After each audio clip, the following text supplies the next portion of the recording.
Assalamualaikum warahmatullahi wabarakatuh. Sampurasun, dulur-dulur sadayana.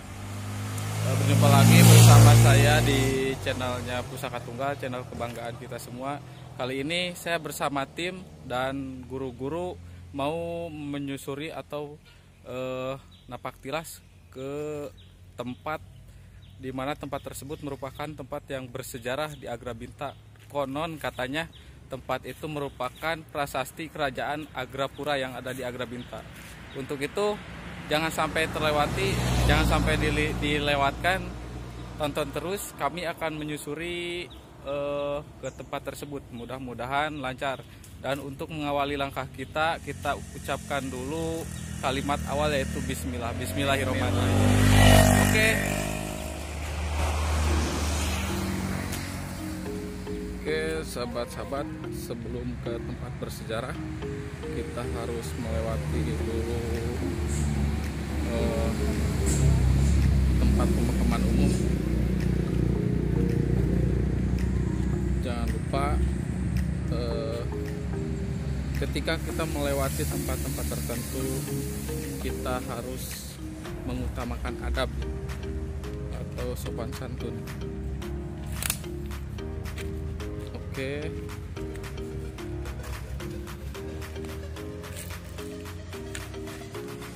Untuk sampai ke tempat tersebut tidak bisa menggunakan kendaraan baik roda 2 ataupun roda 4. Kita harus jalan kaki.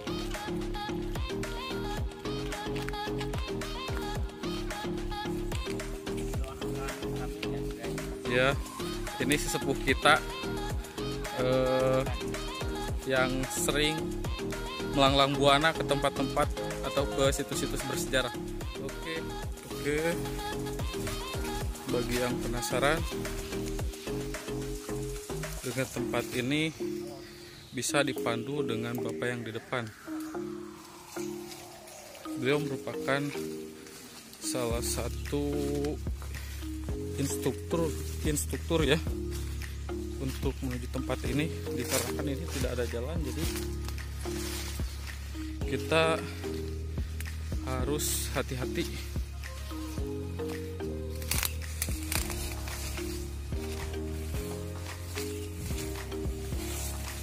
Oke, kita memasuki ke perkebunan warga.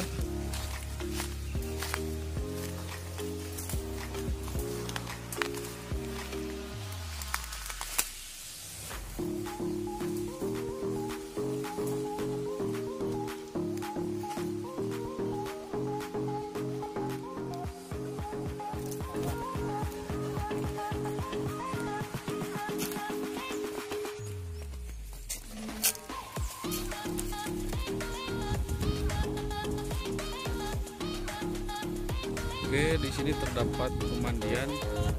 Katanya tempat pemandian ini sudah ada sejak dahulu, namun diperbaiki oleh warga.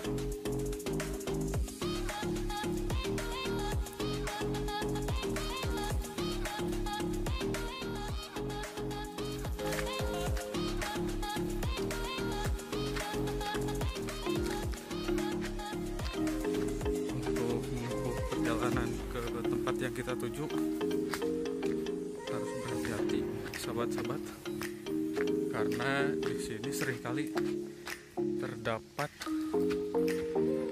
binatang-binatang buas.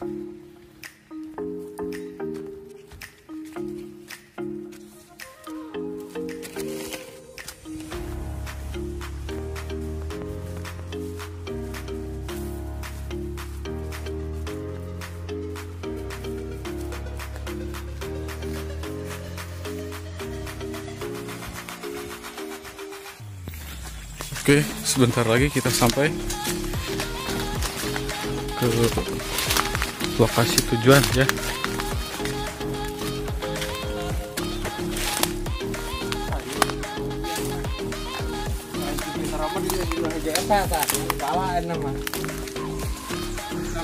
Dan hasil keterangan juga hasil survei orang sekitar, katanya ini lubang prasasti.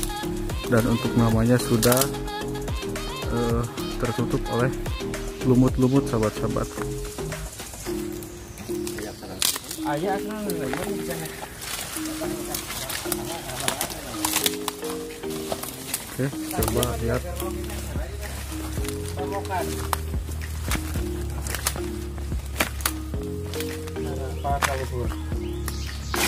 Aksara Palawa atau aksara Belanda? Belanda lah, aksara Belanda. Dan di bawahnya ada lubang besar gua, sahabat-sahabat. Dan ke tempat ini pernah didatangi oleh orang-orang arkeolog.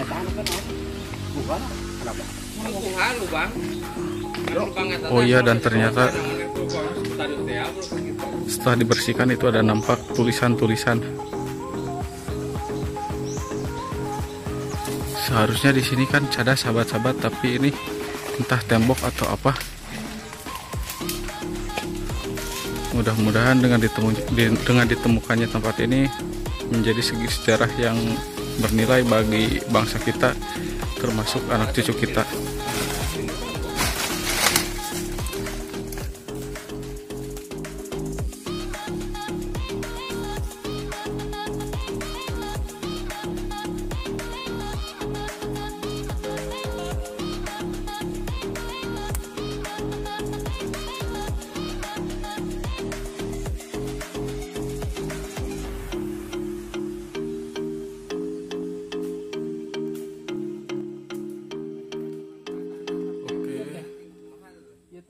Setelah dibersihkan, ini bisa diidentifikasi.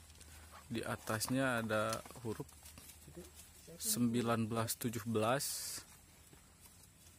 dan di bawahnya tulisan Cibintaro. Cibintaro.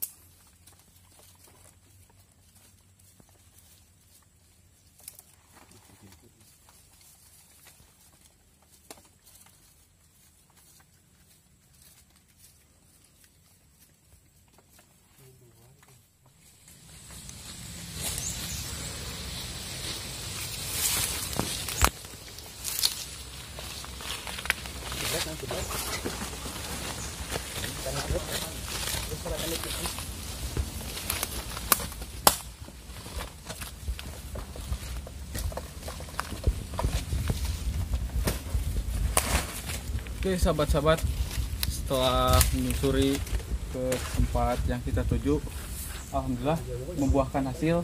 Dan alhamdulillah tadi pas kita pertama kali temukan ini tidak terlihat karena tertutup oleh rumput-rumput dan lumut ini lukut-lukut ya. Alhamdulillah setelah kita bersihkan bersama tim, kita dapat menyimpulkan di sini terdapat huruf. Di antaranya ini tulisannya Cibintaro dan ini 1917 sahabat-sahabat. Terus di sini ada juga tulisan-tulisan yang sudah hampir tidak ada. Yang pasti ini tulisan-tulisan Belanda ya. Tulisan-tulisan Belanda. Alhamdulillah, mudah-mudahan ini bisa menjadi titik terang dan menjadi sejarah bagi bangsa kita, supaya nanti anak cucu kita bisa mengetahui pernah terjadi seperti apakah di tempat ini.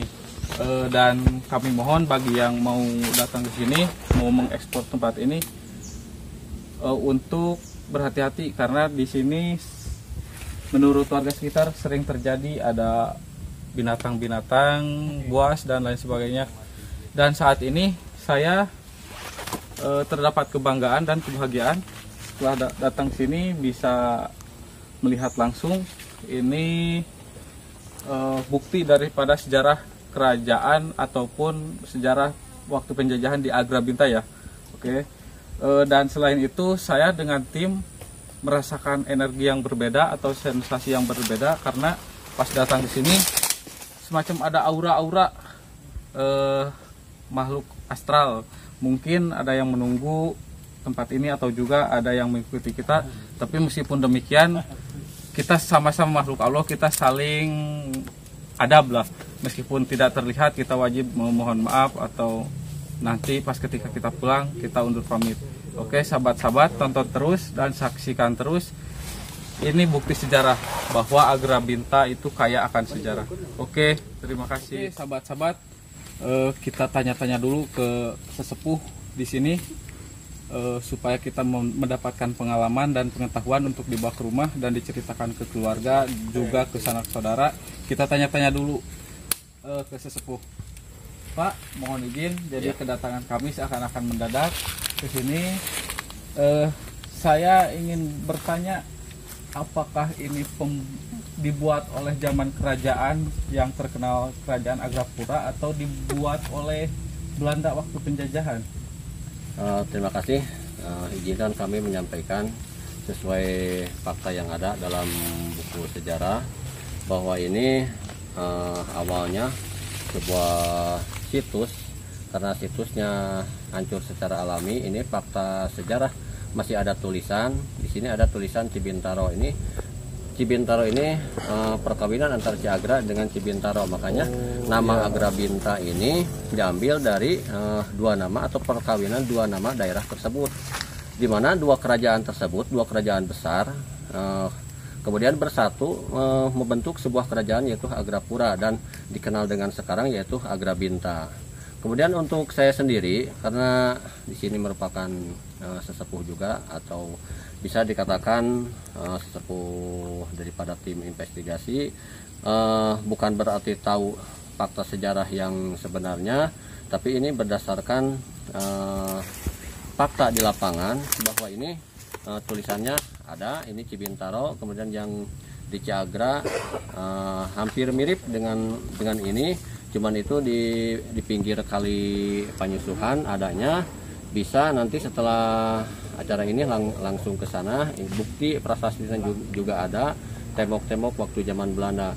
Kalaupun misalkan ditanya tentang asal usul ataupun berdasarkan kajian arkeologi, ini saya sendiri hanya berbicara tentang bahwa ini ada di sini perkawinan dua kerajaan besar, Ki Agra dan Cibintaro, digabungkan dua kerajaan tersebut menjadi kerajaan Agrapura atau dikenal dengan sekarang Agrabinta. Untuk lebih dalamnya, karena di Indonesia itu ada tim kajian investigasi melalui Purbakala, nah itu yang berhak lebih kompeten di bidangnya. Karena ini berdasarkan fakta yang ada di sini adalah ini tulisan Cibintaro, bahwa kita agungkan bahwa di sini terdapat fakta sejarah. Berdasarkan catatan kami, di sini ada tulisan 1917. Ini 1917 ini angka terakhir yang didapat dan dipublikasikan.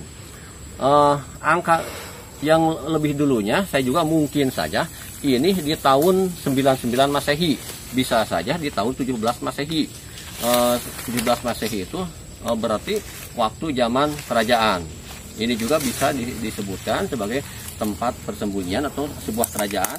Di sananya mungkin saja kalau berdasarkan catatan berarti di sananya ada kerajaan besar, kemudian kerajaan membagi dua dengan Ki Agra, kemudian membentuk lagi menjadi satu kerajaan yang sangat besar. Dan menurut risalah bahwa kerajaan di sini penghuninya tidak lebih dari 99 orang. Kalau lebih dari 99 orang nanti dipindahkan ke salah satu kerajaan kecil, membentuk sebuah kerajaan kecil. Seperti layaknya model contoh di daerah Baduy. Baduy tidak lebih dari 40 orang. Kalau lebih membentuk lagi sebuah kerajaan. Di sini juga sama. Hanya di sini berdasarkan asma Allah 99. 99 kalau lebih satu orang berarti harus pindah ke salah satu tempat. Misalkan ada yang melahirkan kerajaan-kerajaan termasuk kerajaan Kertanegara dan lain sebagainya, yaitu kerajaan yang ada di Bogor. Pusatnya berdasarkan sejarah atau kajian-kajian lainnya bahwa pusatnya ada di sini. Melahirkan anak, kemudian lebih dari 99, kalau ke 100-nya harus keluar dari tempat ini. Begitu yang ada di catatan saya sendiri. Mohon maaf kalau ada kekurangannya, nanti kami juga masih tetap mencari info-info yang lebih detail. Bagaimana, ada pertanyaan yang lain? Ya baik Ki, terima kasih. Guys atau sahabat-sahabat, sejarah itu mahal. Kalian cukup tonton di sini, kalian mendapatkan sejarah yang begitu besar di Agrabinta. Ini ada beberapa pertanyaan. Biasanya kan ketika ada situs bersejarah yang ditemukan, biasanya sering disalahgunakan oleh warga lokal ataupun juga warga-warga di luar kecamatan atau kabupaten. Nah, di sini sering terjadi tidak, misalkan ada pengunjung yang melakukan tapa di sini atau meminta apa di tempat ini, sering disalahgunakan seperti itu tidak? Kalau demikian bisa saja ada. 5 tahun ke belakang juga ada orang yang sombong masukin ke sini langsung sakit tidak bisa disembuhkan. Kemudian 7 tahun ke belakang sering di sini kehilangan seperti hewan-hewan seperti kambing, domba, sering hilang. Karena apa? Ada kesombongan dari manusia-manusia yang ada di sekitar lingkungan ini. Kalau tidak sombong, makhluk yang ada di sini pun juga tidak akan berbuat apa-apa kepada kita. Berarti kita patut menghargai bahwa di setiap situs juga ada. Situs dimanapun di Indonesia ataupun di dunia pasti ada penunggunya, termasuk di sini juga ada. Makanya kita menghargai bahwa di sini juga ada makhluk, kita juga makhluk, menghargai makhluk yang ada di sini. Kalau ada penghargaan dari kita, seperti kalau pepatah Sunda itu pipit kudu amit, ngalah kudu menta. Nah itu kalau kita berbuat sopan, berarti di sini juga akan sopan menghargai kepada kita. Seperti tadi kita dari awal sudah membaca Bismillah sebagai awal daripada kegiatan kita dan mengakhiri kita nanti dengan alhamdulillah, supaya kita juga selamat sebab kita sudah menghargai yang ada di sini. Berarti yang ada di sini juga makhluk yang ada di sini, karena kita manusia tidak bisa melihat kepada hal-hal yang gaib, hanya yang gaib melihat kepada kita yang dohir. Kita mendoakan yang ada di sini, makhluk yang ada di sini, makhluk yang ada di sini juga pasti mendoakan kepada kita. Semoga kita yang ada termasuk dalam tim ini dapat kabul dari Allah Subhanahu wa taala. Saya yakin makhluk yang ada di sini juga adalah beragama Islam. Ya. Oke, sahabat-sahabat, kita garis bawahi intinya apa yang dijelaskan oleh Aki kepada kita itu ada pesan moralnya. Jangan pernah sombong. Jangan pernah sombong sekali lagi. Oke, kita rehat dulu sejenak. Nanti dikarenakan cuaca sudah cukup mendung, kita persiapan untuk pulang. Oke Ki, terima kasih atas penjelasannya. Ya, ada yang terlewat satu lagi. Apa? Di sini kira-kira ada tidak benda pusaka yang sampai saat ini belum ditemukan? Ada, masih banyak. Ada ini benda pusaka. Bulu kuduk saya langsung kalau memanggil barang pusaka berarti langsung. Oke, berarti sahabat-sahabat. Di sini masih banyak. Sama. Hanya kepada pewarisnya disampaikannya nanti kepada pewarisnya. Siap. Gitu. Jadi kalau sudah waktunya nanti dikasihkan kepada siapapun, nah berarti itu adalah jodohnya atau pewarisnya. Gitu. Masih banyak, bukan ada lagi, masih banyak barang-barang seperti keris, seperti batu, barang-barang mustika yang dipakai oleh sesepuh kita ataupun nenek moyang kita waktu penjajahan dan lain sebagainya, waktu peperangan untuk dibuatkan pertahanan. Sebab waktu itu yang dikajinya adalah kegagahan. Apalagi zaman dulu tidak memikirkan harta ini itu, yang penting dia bisa merdeka.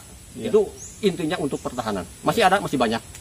Nanti disampaikan kepada pewaris-pewarisnya.